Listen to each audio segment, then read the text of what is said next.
अस्सलाम वालेकुम। शाहिद खोसो work YouTube channel में तव्हां सभिनी पहिरीं प्यारनि खे दिलि वारनि खे सिंधी प्यारनि खे ख़ुशि आमदीद।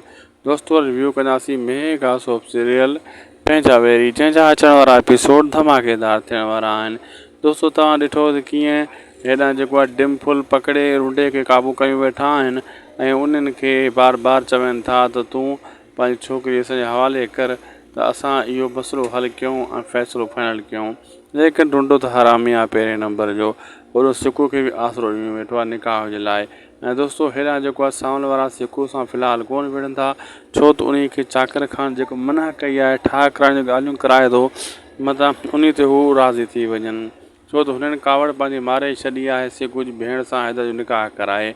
रही ॻाल्हि जाबर ऐं कासिम जी, हाणे चाकर खान पंहिंजे माण्हुनि जे ज़रिए मुख़बिरी कराए इन्हनि खे घुटो ॾेई पूरो करण जी कोशिशि कंदो ऐं सरियाम ॻाल्हियूं अकबर खान सां फ़िलहालु त कान कंदो।